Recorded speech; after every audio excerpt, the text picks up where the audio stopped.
My name is Clara Bennett, and 4 years ago, my world shattered in a cold, fluorescent-lit doctor's office. I was 46. Married, or so I believed, happily, to Thomas, for over 20 years. We had a son, Ethan, who had just turned 18, full of youth and opinions and never too far from his phone. Thomas and I had met in college. He was the charming type, dependable, thoughtful, the kind of man who remembered anniversaries and brought home flowers just because. Or at least, that's what I believed. The lump started it. Just a small, hard spot under my skin. I found it during a routine self-exam and thought nothing of it. Probably just a cyst, I told myself. But something in my gut told me to get it checked out. I didn't expect the doctor's expression to change when he felt it. I didn't expect the words. Stage 2 breast cancer. And I certainly didn't expect what came next. That night, I sat Thomas and Ethan down in the living room. I can still remember every second, the way the couch fabric scratched against my legs, the trembling in my voice, the silence that followed my words. Ethan stared down at the floor like he could fall through it. Thomas reached out, placed a hand on my shoulder, and said, "We'll get through this together." It sounded rehearsed. Mechanical. Like something he'd heard in a movie and saved for moments like this. But I wanted to believe him.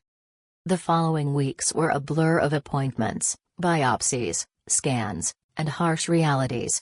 My oncologist laid it out clearly: surgery, followed by chemotherapy and radiation. It would be brutal. But I was prepared to fight. I had no choice. At first, Thomas drove me to appointments. Ethan came along sometimes, earbuds always in, offering no words, no warmth. I told myself it was shock. Maybe fear. He was only 18. He didn't know how to process this. I kept whispering in my head. Give them time. But time didn't heal. It revealed. 2 months into treatment, everything shifted. Thomas grew distant. He stopped sitting near me. Started spending more time on his phone. He no longer asked how I was feeling. No longer touched me. He made excuses not to accompany me to appointments. Then one night, I overheard him talking in the guest room. Quiet, urgent whispers. "It's just so hard, you know. She's not the same anymore. I didn't sign up for this. I didn't sleep that night. Not from the nausea. Not from the burning in my joints. But from those words. Those 6 simple words that ripped through my chest more violently than any diagnosis. The next morning, I confronted him. He went pale. He didn't deny it. "I can't do this anymore, Clara," he said. This isn't a life." "What do you mean?" "I don't want to watch you waste away. I want to live. I've given you years of my life. I deserve happiness too." It felt like a slap. No, something worse. A betrayal that ran deeper than any wound in my body.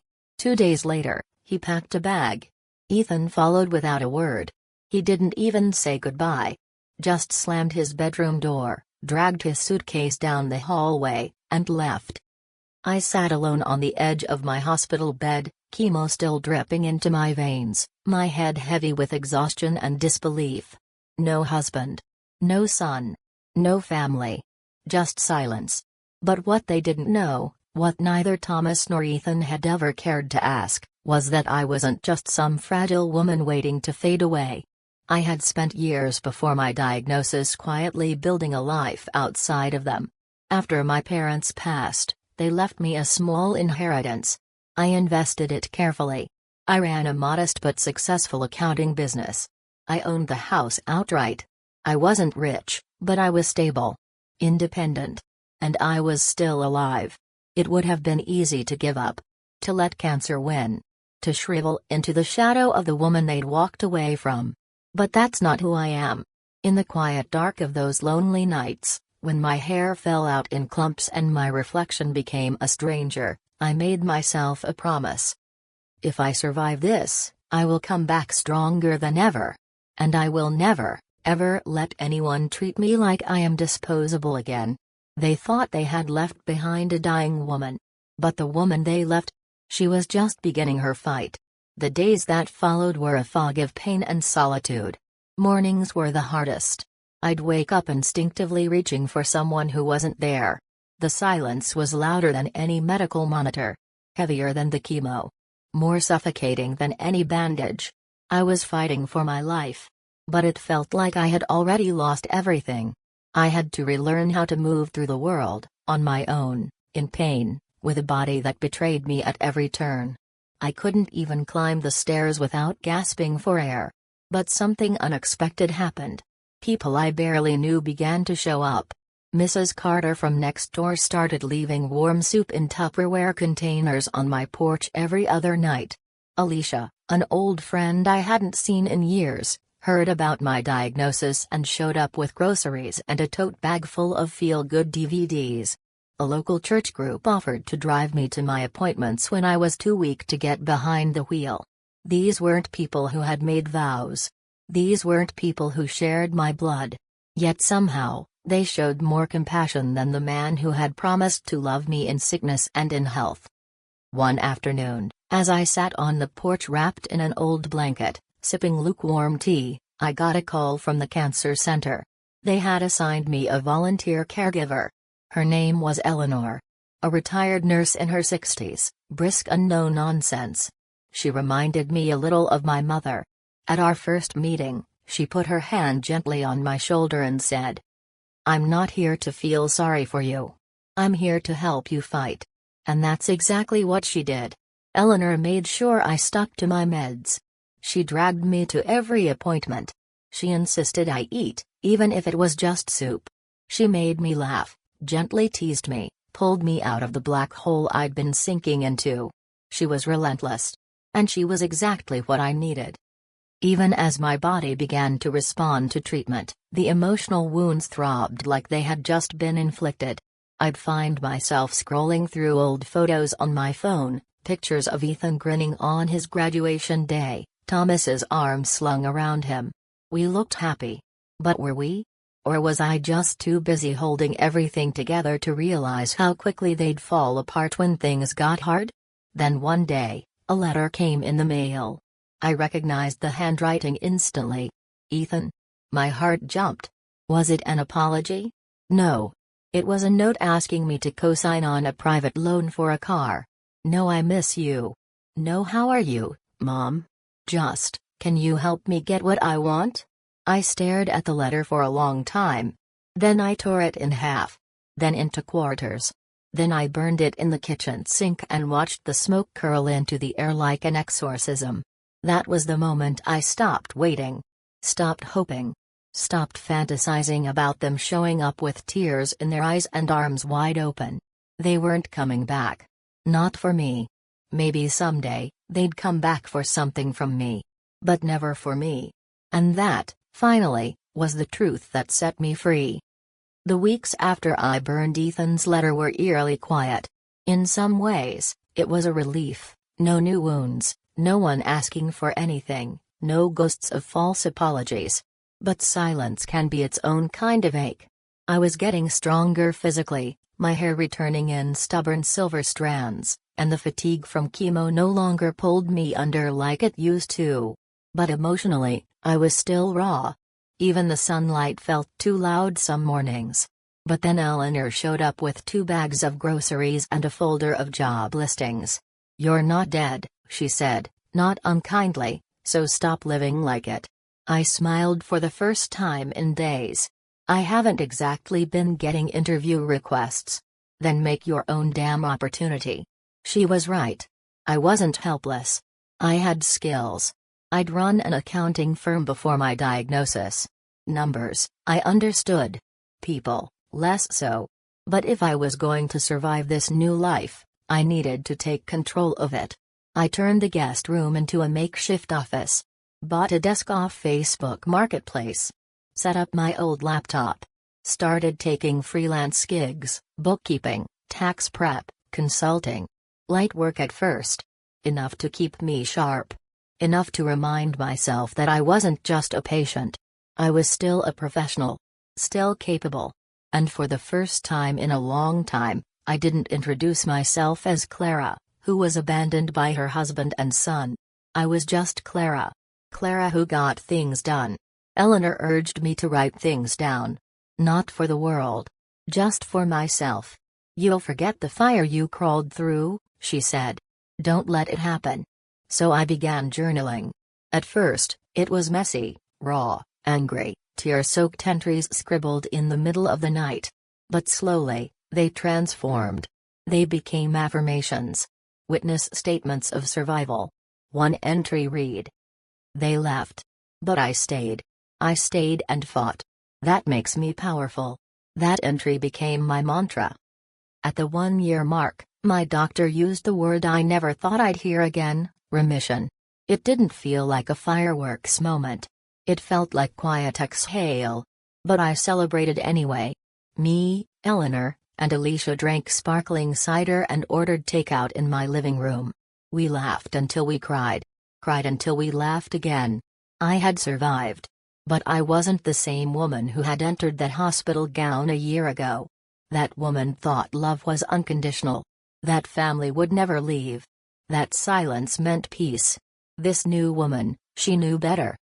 The call came 3 months later. A lawyer's office. A voice on the other end asked if I was Clara Bennett. I said yes. I'm calling regarding the estate of Mr. Harold Sinclair. Uncle Harold. My great-uncle. Reclusive. Old school. Someone I'd exchanged holiday letters with over the years but hadn't seen since my late 20s. He had no children, no spouse. I remembered him as a quiet man who liked jazz and puzzles and had a wry sense of humor. He had passed away. I'm very sorry for your loss, the lawyer said. But there's something you need to know. I sat in stunned silence as he explained. Harold had left everything to me. Not just his house. But his savings. His investments. Property. An offshore account. All of it. After taxes and legal fees, I was inheriting just over $8 million. $8 million. I said nothing for so long that the lawyer asked if I was still on the line. I don't understand, I finally whispered. He admired your independence, he said. He told us so in his final instructions. He said he wanted it to go to someone who wouldn't waste it. I hung up and stared at the wall for a long time. Then I laughed. And then I cried. $8 million. That kind of money doesn't just change a life. It changes stories. And I knew, deep in my bones, that it would draw them back. Thomas. Ethan. The men who once left me for dead. They'd come sniffing around again. I didn't know how. But they would. And this time, I'd be ready. It started with a knock. Not a polite one. Not the kind a neighbor uses. This one was loud. Entitled. I peeked through the peephole. And there they were. Thomas and Ethan. Standing on my porch like they had just returned from a weekend getaway instead of disappearing from my life for 4 long years. Thomas looked older. Tired. His carefully polished appearance from years ago was gone. His blazer was wrinkled, his beard uneven. Ethan stood behind him, hands in his pockets, taller than I remembered but with the same awkward posture, the same inability to meet hard things head-on. They waited. Then Thomas knocked again. Clara, he called. We just want to talk. I stood behind the door and said nothing. My hands shook, not from fear, but from the weight of everything they didn't know about the woman standing behind that wood. The woman they left was gone. The woman who stood here now? She held the cards. I opened the door a crack. Thomas smiled. Thank God. Ethan gave me a weak nod. I'm surprised to see you, I said, my voice calm. I figured you were too busy living your best life without me. Thomas's smile wavered. Can we come in? He asked. I stepped outside, pulling the door closed behind me. No. You can talk from here. There was a pause. I heard about Harold, Thomas said. And the inheritance. Of course you did. He cleared his throat. I thought maybe we could reconnect. Start over. I know we've made mistakes. Mistakes? I echoed, raising an eyebrow. You walked out when I was dying. Ethan didn't say goodbye. Ethan looked at the ground. I didn't know how to come back, he said quietly. It was hard. It was always hard for them. Hard to stay. Hard to love someone who wasn't convenient. You left because I wasn't useful anymore, I said flatly. Because I was bald. Sick. Weak. You wanted the version of me who made dinners and cleaned up your messes and smiled through exhaustion. Thomas flinched. That's not fair. What wasn't fair, I said sharply, was being left to bleed alone after surgery. To cry on the bathroom floor with no one to hold my hand. Ethan swallowed hard. I was young. I didn't know what to do. You knew how to pack your bag, I replied. There was a long, heavy silence. Then Thomas said, we just want to be part of your life again. I smiled. It wasn't warm. Funny how that desire only showed up once I had millions in the bank. He didn't deny it. Of course he didn't. Because they hadn't come back for me. They had come back for what I had. What I could give. What I could do. But I wasn't that woman anymore. I need time to think, I said finally, stepping back toward the door. Clara, Thomas began. Whatever you're expecting to find here, I said, it won't be what you think. And I closed the door. This time, it didn't feel like loss. It felt like freedom. After I closed the door on Thomas and Ethan, I stood there for a long time. My hand rested on the cool wood, my breath shallow, but steady. For the first time in years, I hadn't crumbled when they showed up. I didn't beg, or cry, or ask them why. I simply stood my ground. It wasn't a grand, cinematic moment. There was no soaring music, no applause. But it echoed through the house like thunder. They had returned, and I had not folded. But I knew it wasn't over. People like Thomas don't walk away when they smell money in the air. Especially not money they believe they're somehow entitled to. And especially not when they've convinced themselves that an apology, however hollow, should be enough to reset everything. 2 days later, it began. The first letter arrived in a plain white envelope, no return address, but I recognized the handwriting instantly. Thomas. It was 3 pages long. Laced with selective memories, diluted regrets, and overly sentimental phrases that had once softened me but now tasted like vinegar. He wrote things like, I was scared. I didn't know how to handle your illness. I never stopped caring.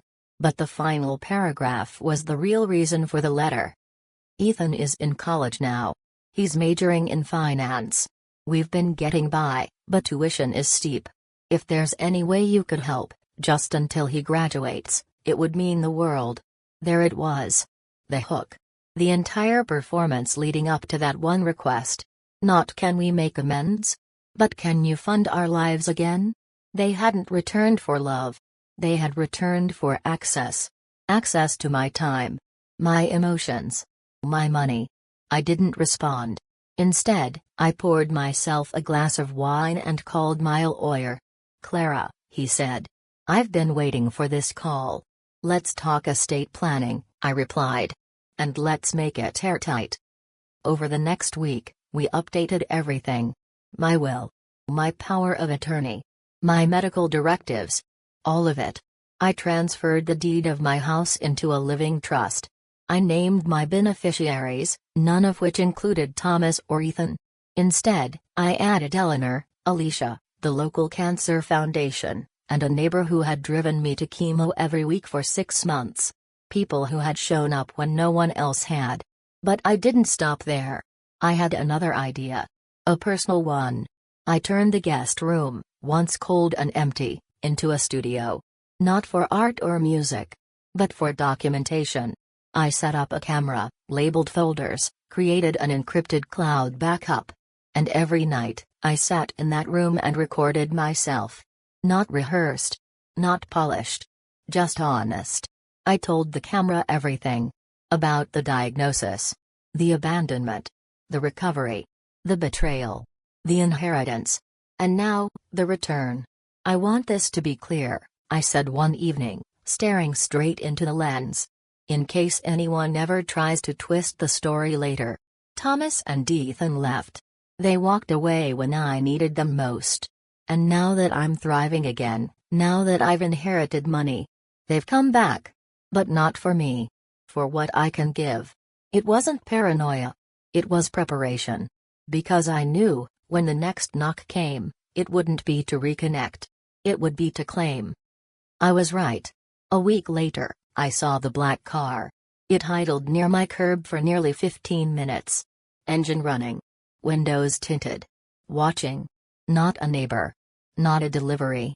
I stood at my living room window, heart quiet, hands calm. I wasn't afraid. I was alert. The next morning, I contacted a security company.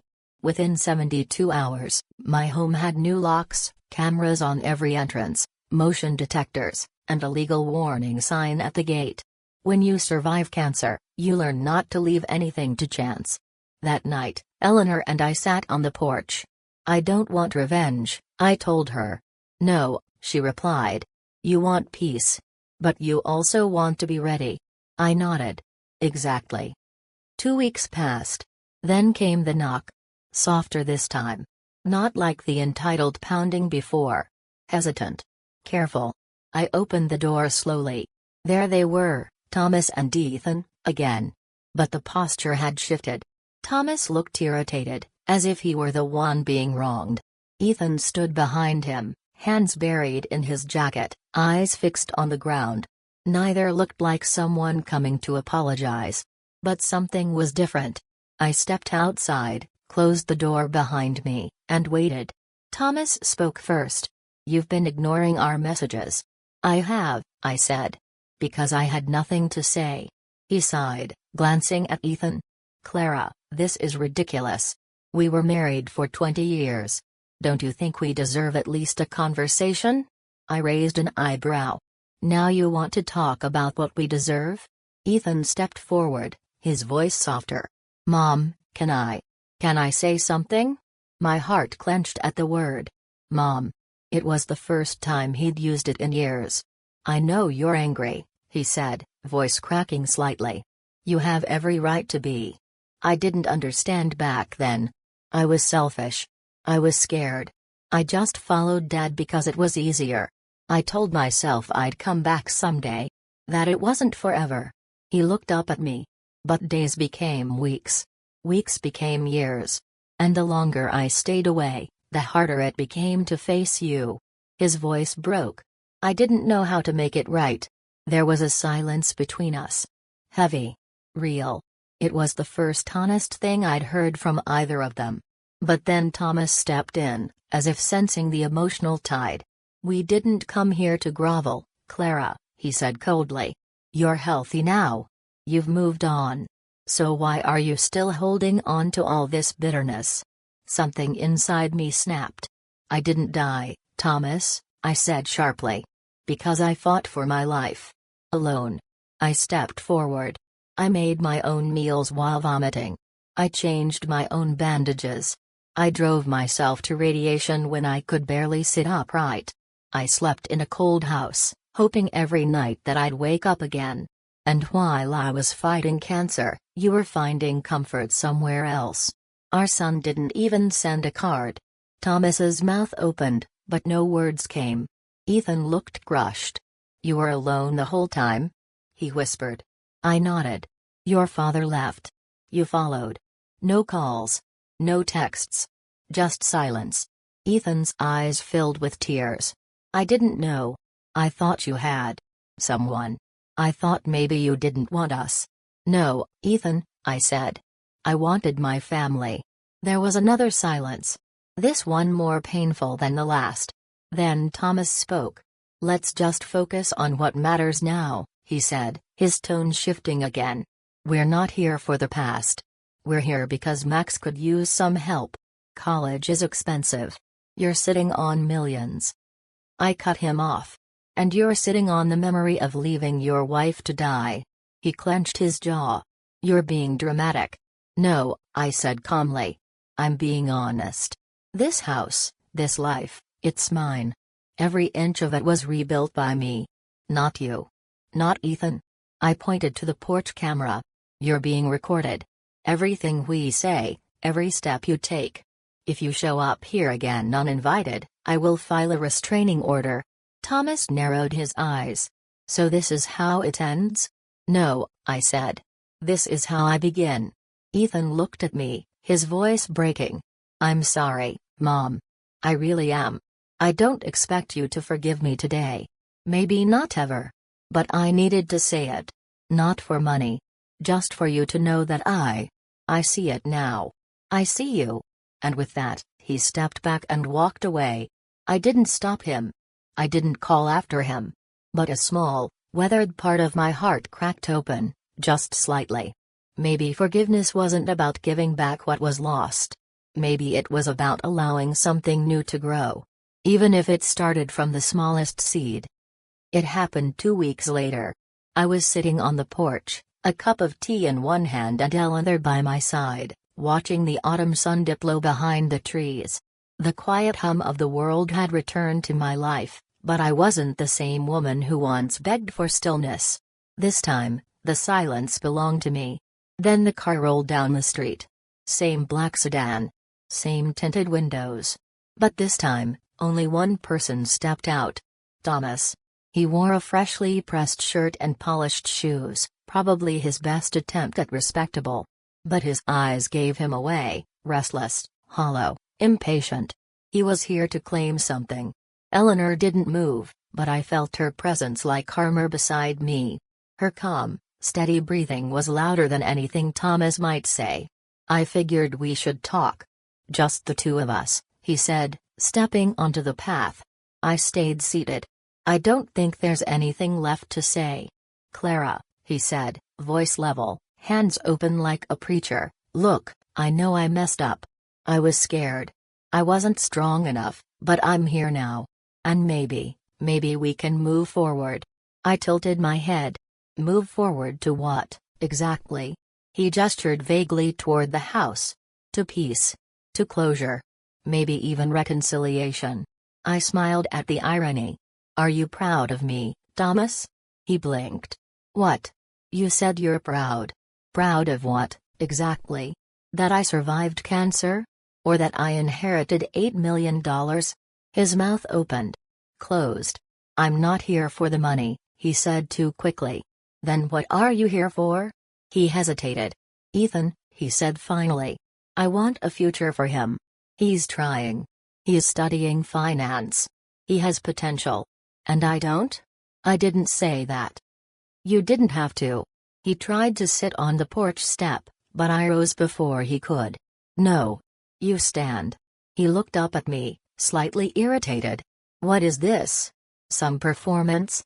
No, I said. This is the finale. He frowned. What? I pulled an envelope from my sweater pocket and handed it to him. Your surprise. He opened it.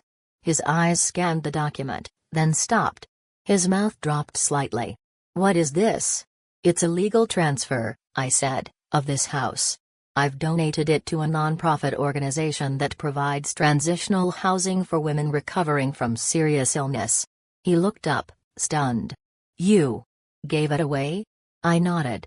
In a month, this house will belong to them. It will shelter women like I once was, tired, scared, and abandoned.